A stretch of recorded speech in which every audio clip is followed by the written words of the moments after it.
Bonjour maître, voici la question de Céline.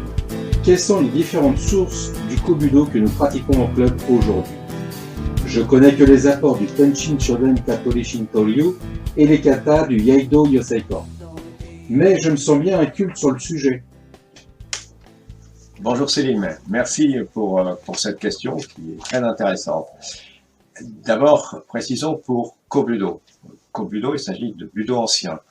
Donc il peut y en avoir de nombreux, parce qu'il y a souvent d'une école découle une autre école, puis une autre école. Donc il y a de nombreux Kobudo, que ce soit dans le Jiu-Jitsu, que ce soit dans le Kenjutsu, ou les différents types de pratiques d'armes. En ce qui concerne l'aïkibudo, il y a essentiellement que deux écoles, effectivement, parce que après, on va dire que ça se répète. En faisant d'autres écoles, on va répéter ce qu'il y a déjà dans la première, puisque toutes les techniques portent sur le corps, soit avec des armes, le sabre, soit uniquement technique manuelle. Donc les finalités sont les mêmes, ce qui fait qu'une école ou une autre école peut apporter des choses similaires. Là, dans notre programme découle de deux écoles essentielles extrêmement importantes, historiquement, que sont le Katori Shintoryu et le Yosekan Shintoryu. Alors, le Yosekan Shintoryu est du Katori Shintoryu, que maître Mino Mochizuki a appris en même temps, simultanément, par exemple, à maître Yoshio Sugino. Ensuite, maître Mino Mochizuki est un pragmatique. Donc, dans le Yosekan, pratiquer le yai seul, il manque quelque chose.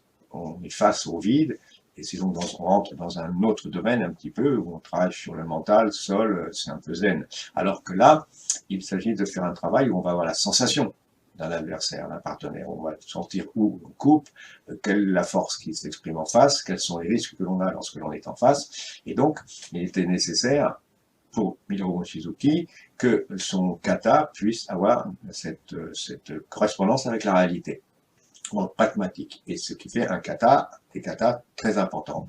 En posture Suwari. En posture Tachiwaza, il y a d'autres différences. Mais là, en posture Suwari, c'est le plus connu, puisque le Yai Yosekan que l'on fait, c'est celui qui se fait à partir de la posture à genoux.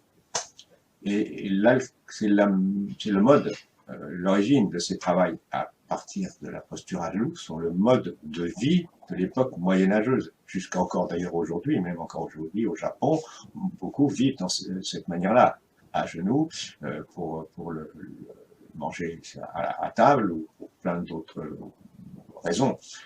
Là, il est nécessaire que lorsque on retourne dans l'époque médiévale, le seigneur reçoit dans son palais, il sera à genoux, bien sûr, en Suwari, il sera à genoux devant des koroks qui se trouvent sur son arrière, et les visiteurs vont s'approcher en marchant à genoux, dans le style Suwari Waza, déplacement à genoux.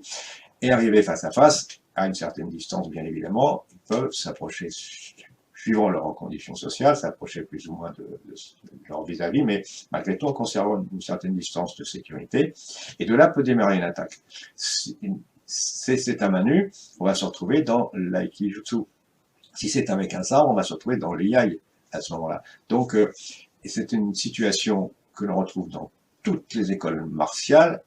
À leur début, il y a cette posture de Suwari. Donc le yai nécessitait une sensation, une correspondance avec ces situations dans un cadre réaliste. Et vous avez également, pour la partie manuelle, qui va correspondre à ces katas, le Suwari Waza. Suwari Waza no kata, c'est un kata également qui part de cette condition de posture assise par rapport à un vis-à-vis.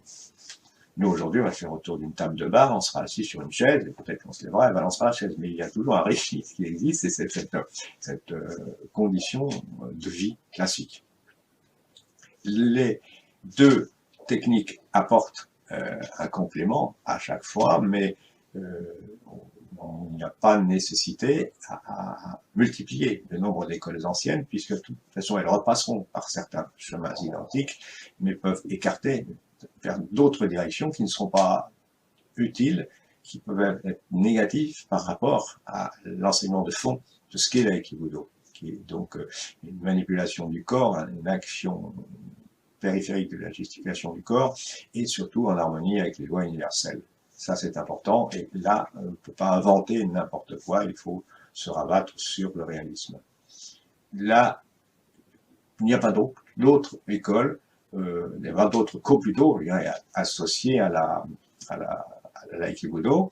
Nous avons le Katori Shintoryu, on vient de voir, mais le Yosekan Shintoryu étant une part de Katori Shintoryu, selon la conception pragmatique de Maître Minoru Mochizuki. Voilà, tout a une fin. Merci Céline pour cette question.